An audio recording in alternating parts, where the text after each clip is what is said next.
Welcome to this short video, which aims to capture some feedback from youth worker participants who were involved in Playboard's Play Your Part pilot funded by the Education Authority.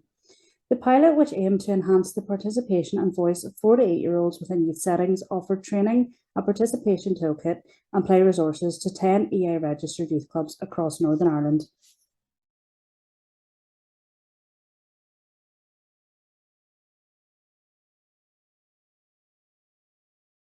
Welcome both Anne-Marie and Geraldine from Pennyburn Youth Club. As you know, the Play Your Part is a pilot programme that you completed for us there a few months back. I just want to get some of your views on the programme, so I have a few short questions for you to answer. So we'll get right into it. Question number 1. Since completing the Play Your Part programme, has the level of participation increased in your setting for 4 to 8-year-olds? And if so, can you explain how? It definitely has increased, I think, and even like from we done that, we were kind of looking at stuff ourselves and saying, you know, let's let the children choose, let's let the children do this themselves. Whereas before we would have been organising all the stuff, do you know what I mean, for the Wains. Now the Wains are kind of taking leadership roles within the games and things like that. There's a couple of girls that have their own whistle in the club. I think, you know, for us, it's made it easier for us because we've changed our thinking in a sense. We've kind of changed the way that we kind of would have looked at stuff. It give us more ideas of things to do and things like that as well. So other examples would be we now do evaluations with the Wains, whereas we would have never done that before. We would have they'd have been here to play and that would have been hit. Whereas now we're kind of getting them, we're involved in them in anti-bullying programs, where all those different programs, even education around kind of, or not education, but things around maybe mannerisms about respecting the property and, you know, even the environmental stuff outside. They're participating far more now in all aspects of the club rather than just coming here to play. Liz from Antrim Beaver Scouts, thank you so much for joining me today. Just have a few questions to ask you. Number 1 being, since completing the Play Your Part programme, has the level of participation increased in your setting for 4 to 8-year-olds? And if so, can you explain how? The level of participation has 100% increased in a way that we didn't expect it to, because for us, participation meant just kids joining in. And this helped us to redefine what participation meant. So beforehand, we were looking at our kids and saying, right, our kids come every week. Our kids join in games. We're getting good feedback from parents. We've always got a waiting list. So, you know, to all intents and purposes, we had good participation. But for me, I was frustrated because I felt that we needed something more. I couldn't have said that our kids walked away every week, you know, motivated and happy and really felt they're really getting loads of satisfaction out of this. They're going away thinking Beavers is brilliant. So I was just very unsure and I was looking for something more. I was looking for ideas. I was looking for a toolkit to help us to really enhance our programme. And funny, the leaders as well they were probably thinking I was a wee bit mad, like, Liz, what are you talking about? Or you know, they do participate. So for us, in a very general sense, it redefined what participation is, and it really made us sit back and go, do you know what? They're not really participating. They are doing what we're telling them to. So for us, in a very general sense, the whole Play Your Part programme, it was the whole collaborative approach and giving the kids a voice is what, you know, we really gained from it. And that's a very general view. I mean, you could go into lots of more detail, but definitely it motivated the kids much more and, you know, gave them a sense of ownership and gave us insights into what the kids liked and disliked. So it made us slow everything down and really sort of pull it apart and listen to the kids instead of thinking, oh, we have to do A, B, and C, you know. So yeah, definitely the participation increased in quality.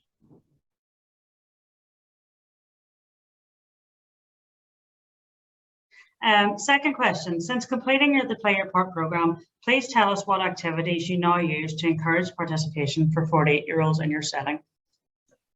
We use circle time as one of them. We always use circle time, so we would kind of get the group together. I suppose I'm kind of focusing more on the summer scheme because it's something that we've just finished, and we've kind of broke our age groups down during the summer. So we had a P1 group, P2, P3 and P4, and then a P5, 6 and 7s.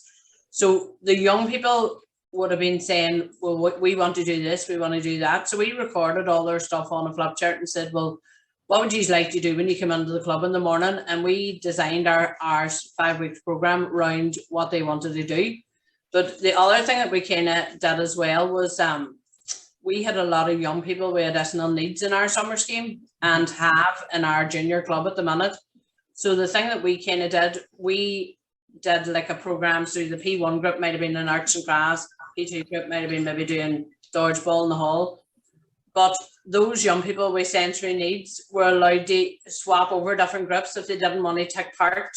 So say one of the wee boys would have maybe didn't like the noise in the hall, he wore ear defenders, and he just maybe it was easier for him to maybe go to arts and crafts with a P2 group.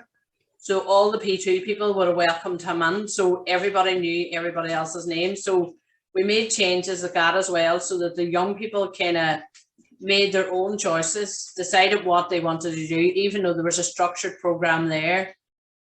Say arts and crafts, there was an arts and crafts area set up, but they didn't actually have to sit down and do, let's draw a butterfly, let's colour on that page. It was free drawn, like there was tie-dye and stuff, there was bags made, there was the time of the football was done, the foil cup and what was the other day, said they were playing, the Waynes painted the windows. And they did all that themselves, whereas usually the staff would do that. They made banners for good luck dairy for the Gaelic and different things. And they just loved all the stuff that they were allowed to do, because they were like, are we allowed to do that? Are we allowed to pour our own paint? Are we allowed to do finger painting? So it was good in that aspect that the participation really, really was higher for us, and the Waynes got to make their own choices. Okay, so since completing the Play Your Part program, please tell me what activities you now use to encourage participation for 48-year-olds in your setting. Well, what we did was I basically shortlisted the toolkit. I took the toolkit and sort of took from the toolkit things that I thought were age appropriate for 48-year-olds, were manageable, and that would really give us an insight into what they liked and disliked, so that we could then inform our future planning. So I basically ran through, and there's different headings in the toolkit. So there's observation, there's talking and listening, there was draw and tell. I'm just looking here, peer research, music and movement, games. So I basically had this wee note on my phone about all the things that and I sent it to the rest of the leaders and said, look, we can try some of these. We'll not get them all done this year, but we can take it into next year. So the ones that we've done, when I went through the toolkit and shortlisted, an observation, I loved the wee one where I did swap seats if you, and I used both the beach and the play park. And it was like the leaders, I knew the leaders, they were looking at me and they were going, where's she going with this? Because I sort of hadn't had time to really say, look, I'm going to do this. I'd given them the list and I just went for it. And we have to sort of try and link it to our program a wee bit. So at the end of the beach one, I sort of linked it to health and safety on the beach, but it was all about things like swap seats if you like going into the water for a paddle but you don't like going too deep, or swap seats if you really don't like the feeling of the sand between your toes, or swap seats if whenever you get out of the water you can't be bothered getting changed, because you're too cold, you just want to wrap the towel around, just wee things like that. And the kids really engaged. And yes, it wasn't about scouts, but it was about us getting to know the kids. It nearly lets you bond with the kids. So that was that one. I did the one in the park. So I did the same scenario, but in the park. And again, I really enjoyed it. And it just lets you get to know the kids. And then you can and then kids maybe with sensory issues, like the beach one, you could see, sensory issues that maybe then in the future you'll take it into account. So that was the observation one. Circle time for us, you see, we're quite limited in time, so we sort of steered away from the posters and stuff. We needed to do something, but you know what the kids love being recorded, so it was nearly like they were performing. And we would have played it back to some of them, back to them. So that was really insightful. again, because we were using stuff that we'd already done. It was like an evaluation. And we were asking them, what was your favorite game? What was your least favorite game? What would you like to do in the future that we've never done with you? And then the biggest part of that was taking that and collaborating it all, you know, collating it all, and then going to the kids the next week and go, look, that was brilliant what you did last week. And it was really useful for you to tell us all the stuff you liked and you didn't like and things that you'd like to do. And we sort of then came to a compromise of things that were possible and things that maybe weren't feasible. And then maybe said to them, look, whenever we've got a bit more time, like on camp, or if we have a sleepover in the den, that's when we'll be able to do A, B, or C. There wasn't actually anything that they suggested that was ridiculous. So yeah, the talking and listening, definitely. And then every week we would have done the news where we're trying anyway, but we were sort of, it was too short. So we were trying to take a wee bit more time just to let them chat about their day. Draw and tell. We did draw and tell where they drew themselves doing what they like best. And funny, I was just looking through the folder there because I still have the pictures, and they drew and we wrote what they were drawn about. And again, it could have been sport, it could have been at the park, it could have been just playing with friends. There's a load. It was just like snakes and ladders. They were drawing snakes and ladders. They were drawing, some of them, Nintendo Switch, just odd wee things that just gives you an insight into their lives. It's made us change our whole routine nearly, where we're not so rigid in our planning. We're going to change. So we're going to be meeting up now at the end of August. The plan, we usually just plan our whole year, literally week by week. The whole calendar's there. And that's where Play Your Part has made us rethink that whole dynamics and say, we don't have to do that. We could maybe, you know, plan very loosely and be more fluid and flexible so that the kids have a say at every stage. And then you're doing the whole participation thing, and you know what's going on. I was personally looking for ideas, and that's what I think people need in any voluntary youth setting. They need ideas. They need something to start with, you know, a platform to then move forward. So personally for me, I was looking for all those ideas.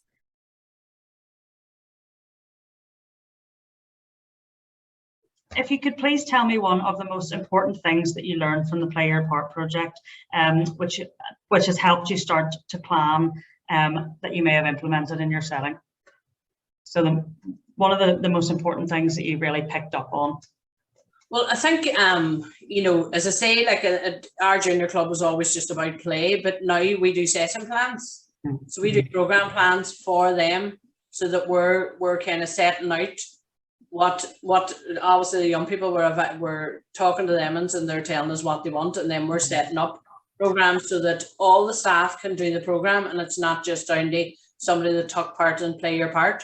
So we're passing on our skills that we learned in the Play Your Part for all of our team. So I think for us, actually involving those young people more and creating a structure where their rights matter and their decisions matter is something that we've really picked up on. Like even when you were doing the programs, and I was thinking, you know, when you were sending out session plans, and it was to do with, what was the ones to do with the, remember we done the flashcards and all? I'm trying to remember what that one was. So we would have got the young people to say how they felt about the programs in the club and what was their that was their favorite time. There was a theme for it. I can't remember what it is. Whereas before, we would have never dreamt of doing any of that. We would have just got all the way into the hall. Let everybody play dodgeball. You don't really have a choice.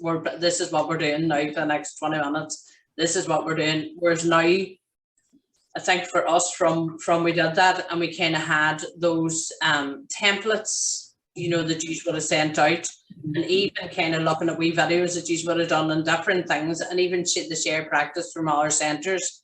That is really something that we've taken away and we've kind of done. One of the other things that we have set up is a junior council. From you had done that programme, whereas again, we never thought that 4 to 8 year olds would have had I suppose that they wouldn't have been capable, they wouldn't have had that understanding in a sense. Whereas we look at the people now, like Liliana and people like that who are taking on leadership roles, why would they not have a wee group themselves? They make those decisions rather than us designing programs. Yes, we'll always be there to help them design the programs, but now they're co-designing our program for us. And then we now have also an intermediate, so the younger intermediates and an older intermediate, and then a senior one. So we've now set up that, and we get a bit of funding to set them up as well. So it's good. Number 3 then, could you please tell me one of the most important things that you learned from the Play Your Part project, which you've started to use in planning in your setting? Whenever we started, it was a bit of a wake-up call doing Play Your Part. For us, as I said, we redefined the meaning of the word participation. So we were just totally adult-led. And all of those different ways that you can deliver a program in terms of participation, for us, we needed to go down the collaborative approach where it was a partnership and the kids were involved. So we needed to find a balance there. And instead of, as I said, planning a year in advance, we've now said, right, we need to be more fluid. We're going to maybe plan a month in advance, loosely. But then from the start, we need to get the kids to plan with us and agree, and maybe like we always make them sign a contract, but it's more to do with behavior. So I suppose we could change that up and say we could sign a contract that we will listen to your views and we will work together and we will do and follow through, basically follow through. Yeah, as I said, we got good feedback, but we now have the tools that we need to evaluate what we do, and that involves the kids. And then just moving forward and following through with a much more fluid approach, collaborative approach, so that they have a voice. To me, the word that stands out most in the Play Your Part participation is the voice, giving the kids a voice. Really is at the heart of it.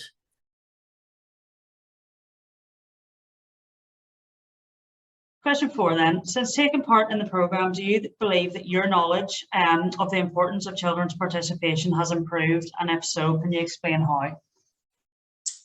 I think it has in the sense that we kind of never really looked, I would have been done to other clubs and they would have the heart participation ladder and all up the wall. And I used to think, because I've done my degree years ago, like away in 1995. So it was never really something that I kind of thought about as in the word.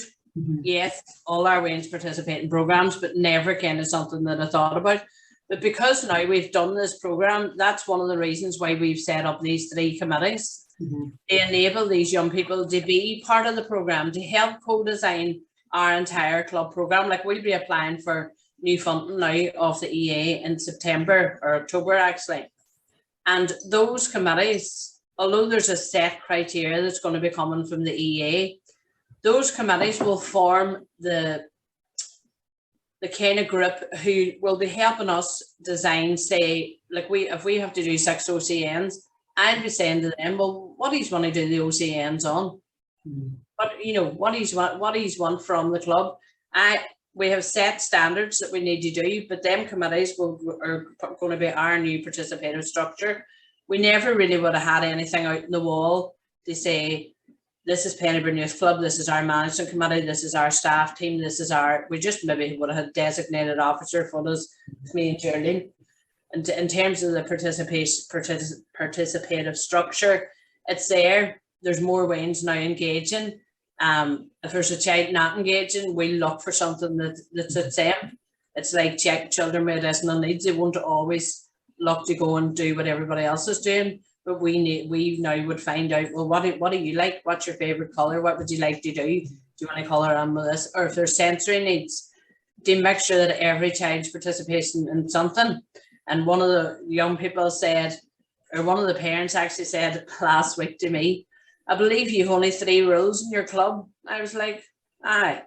And she said, my son came home and told me the 3 rules are, you're not allowed out the gate, you're not allowed to fight with anybody, and you're not allowed to leave anybody out in the club. Everybody has to take part. And I thought, well, it's working for the way, you know what I mean? So that's the way we are, Olivia, here at Pennyburn.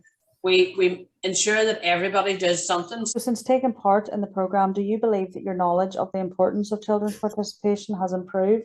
And if so, can you explain how? 100%, because of, you know, I'll keep on saying it about what participation means and what we thought it was. It really, there was so much more to it. So it doesn't just involve every child taking part in the game. It involves every child wanting to take part and taking ownership and having a voice, and taking part with purpose and feeling motivated and, you know, walking away feeling good about themselves because they owned it and they sort of were part of the planning, I suppose, as you say, and the whole thing, I suppose, the whole journey, that we're in it together, and it's not just an adult telling a child what to do. And yes, you might enjoy it. So it would have bugged me if somebody went, "Oh, do you want to play dodgeball?" And you would hear maybe in the background somebody going, "Oh, I don't like dodgeball." And that really bugged me, because then it wasn't really it wasn't collective, you know, even if it was just one. And I know that it teaches kids resilience. You don't have to like everything, and there's that whole side of it. But no, definitely, the knowledge has allowed us to really evaluate what we do and just, you know, change our whole approach, which is what we've done to a certain extent. But I think this year ahead will allow us to do it more fully.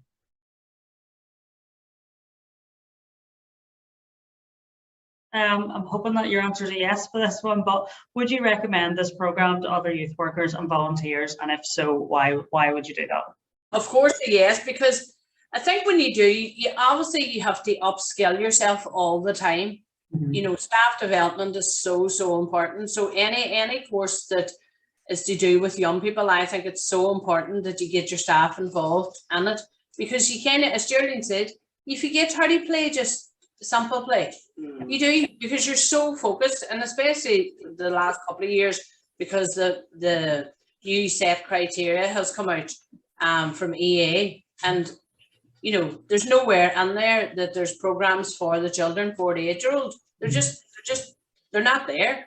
So if we don't, obviously there's a generic program that we're doing a summer scheme and all of that, but the likes of anti-bullying programs, things on mental health, all of that, I think we should be still looking at that type of thing for that age group. I think it's important to acknowledge that junior end, because I always say, if you don't have juniors, you will never have intermediates or seniors. So it's important to have them and to teach them at an early age that life is so simple, that play is so simple, and that participation is so important. And like, they learn so much in the junior club. They learn about confidence, they learn about bullying, they learn about respect, you know, and I think that all of that should be acknowledged. So I think I would recommend it, yes, because it's free.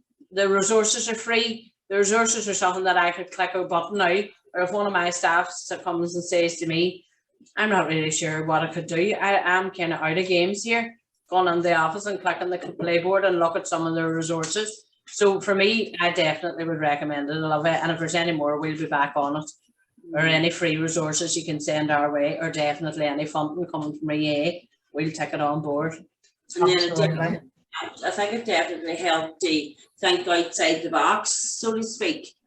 You know, with your program, like, it really got me thinking about, well, you know, you could be doing loads of stuff. You know, if you kind of say you were saying about this kind of game or free play, your mind goes to a different place, all and going to the usual game that you play all the time. You know, lifting a bag of balls or starting dodgeball. You know, you do be kind of thinking, and then when you see the children enjoy it, like that lollipop game or whatever, and then you can kind of adjust that to something else. Like, you'd be looking, maybe sometimes you change young people's behaviour, but sometimes the way we think or the way we play, or we expect them to play, that has to kind of change. Totally. Adult attitudes towards play are definitely so important. That's, guys, thank you so much. So would you recommend this programme to other youth workers and volunteers that you know, and if so, why? I would 100% recommend it to any youth setting, because it has something for everyone. It can be applied in any setting, definitely. And, you know, I said earlier that, and you validated that I had, you know, applied it to our setting to make it work. And you chop and you change, and you think of your age group, and you think of your time, the time that you have, and you can take the toolkit and make it work for you. It's very adaptable, and you can take out of it what you want and leave what you want, and try. I suppose you could try things and they might not work, and or you could try something that could be brilliant and you'll incorporate it every week.